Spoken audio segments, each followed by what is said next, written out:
Parece que tem que imprimir mesmo. Professor Eduardo, porque eu também fui professor durante 2 anos e meio na saudosa comarca de Primavera do Oeste, e hoje estou na comarca de Araguaia, porém promovido para a comarca de Mato Garças.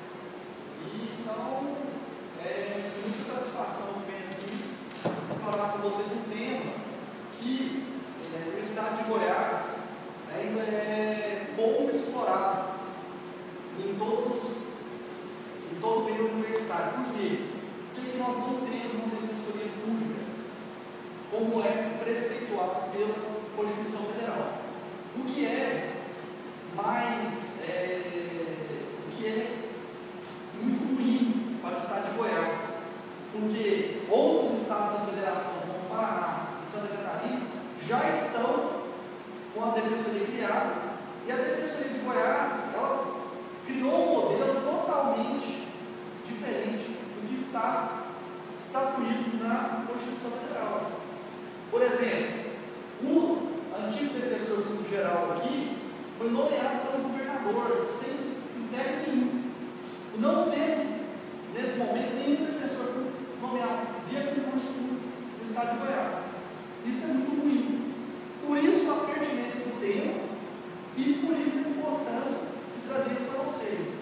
E essa conexão com o direito ambiental. Então, a minha palestra, ou minha aula aqui com vocês hoje, ela vai se centrar em 2 pontos. Primeiro, linhas gerais sobre o que é a defensoria pública, princípios institucionais da defensoria pública, natureza jurídica da defensoria pública e do defensor público. E aí, esse é o primeiro tempo da palestra. E aí, segundo tempo da palestra, vou abordar acerca da temática da legitimidade da defensoria pública na tutela jurídica ambiental. E aí, eu tenho à disposição de vocês o material da aula de hoje, ele está presente no site principal da Defensoria Pública lá do Mato Grosso, no seguinte site que vocês podem acessar, que vai estar os slides da palestra lá. Se vocês quiserem acessar, está acho que na notícia principal lá, é só baixar a aula, tá? E aí eu também vou deixar à disposição de vocês alguns textos que foram utilizados por mim para a elaboração dessa aula. Perfeito? Então, meu nome é Carlos Eduardo, para quem não me conhece aqui, e aí estou à disposição de vocês. Vamos lá então.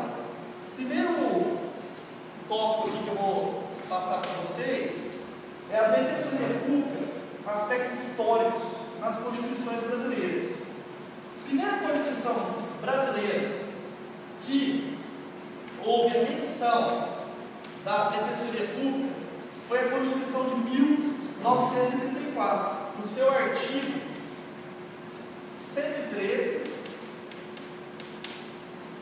parágrafo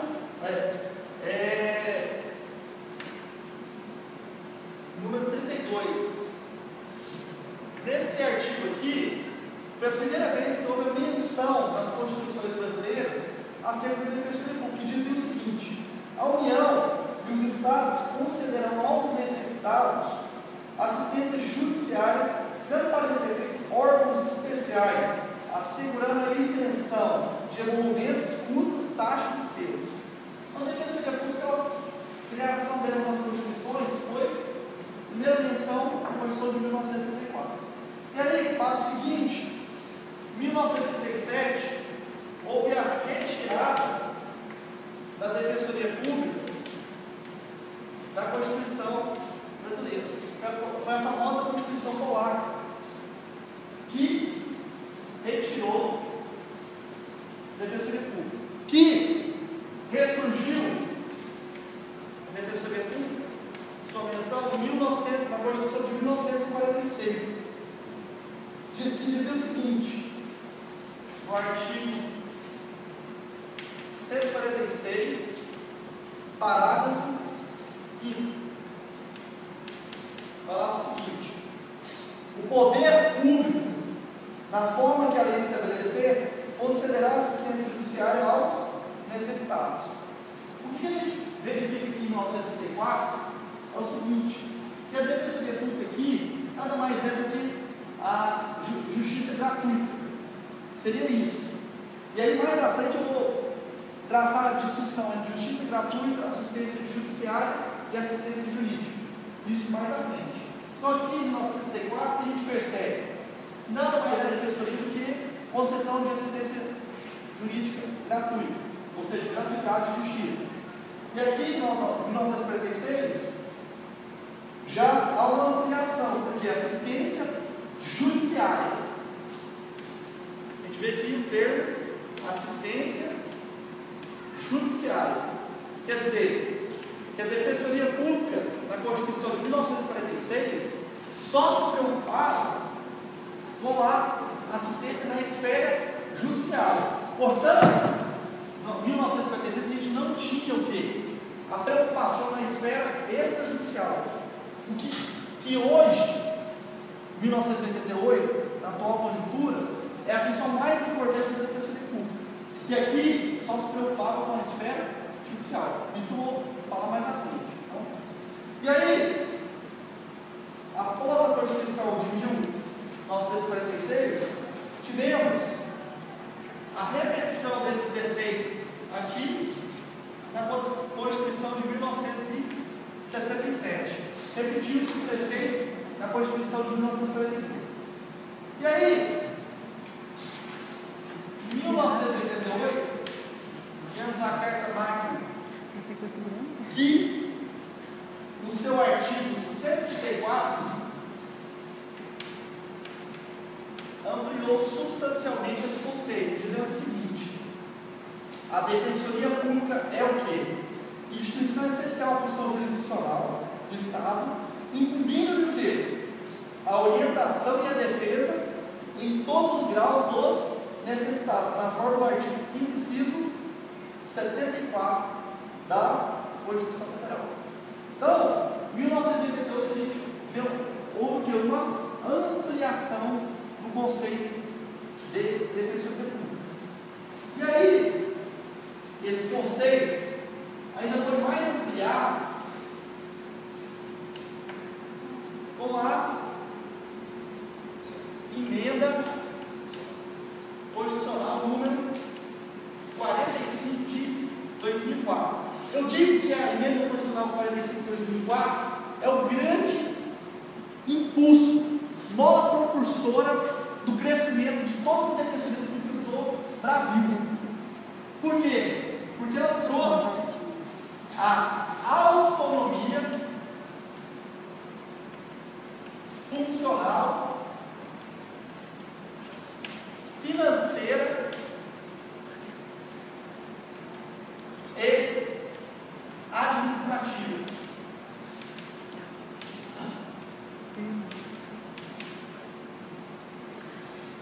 Com esses três pilares aqui, a emenda constitucional 45 trouxe no texto constitucional a autonomia funcional, financeira e administrativa.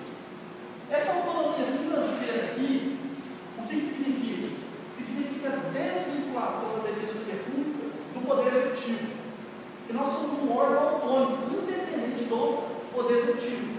Só que essa autonomia financeira aqui, ela só vai ser possível se a presidente Dilma Rousseff aprovar um projeto de lei que altera a lei de responsabilidade fiscal, que vai trazer um percentual de até 2% da receita corrente líquida do Estado para pagamento de pessoal da Defensoria Pública. Esse projeto foi aprovado na data anteontem na Câmara dos Deputados.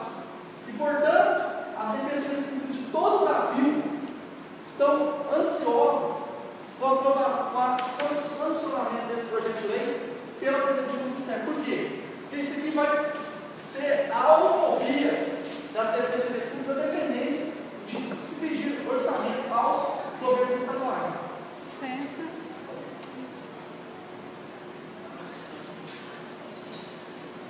Então, portanto, essa emenda 45 aqui, esse projeto de lei aqui atual, foi aprovado anteontem, vai proporcionar que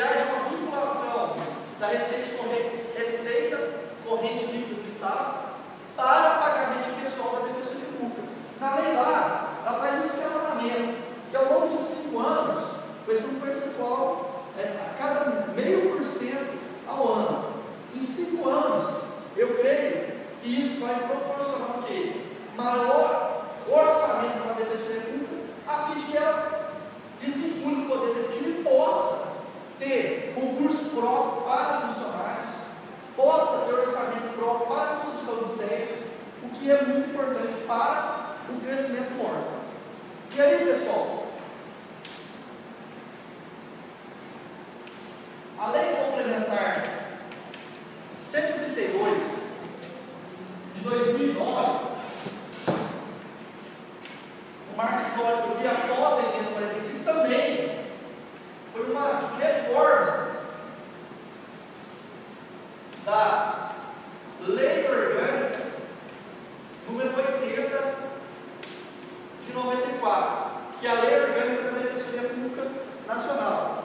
Ela fez uma série de alterações e a mais importante delas está prevista no artigo 1º dessa Lei Orgânica de 80 de 94. Foi modificada pela Lei Complementar 72 de 2009. Diz o seguinte: qual é o conceito de Defensoria Pública trazido pela Lei Complementar 72? Atenção, a Defensoria Pública é a instituição permanente, essencial à função jurisdicional do Estado, incluindo, como expressão e instrumento do regime democrático, fundamentalmente a orientação jurídica, a promoção dos direitos humanos e a defesa em todos os graus, judicial e extrajudicial, dos direitos individuais e coletivos. Então, o que você percebe desse artigo 1º? Fala que a Defensoria Pública é a instituição importante no respeito aos direitos humanos. Aqui inclui respeito aos direitos humanos dos presos, dos assistidos, das pessoas indefesas. Rol amplo aqui. E a tutela individual e coletiva.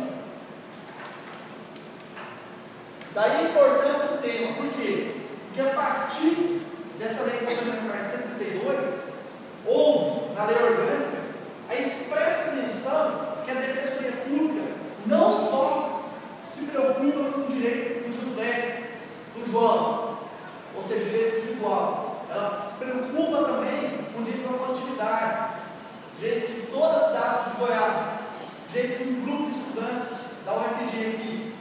Então, a Defensoria Pública é uma instituição que é vocacionada para a tutela coletiva.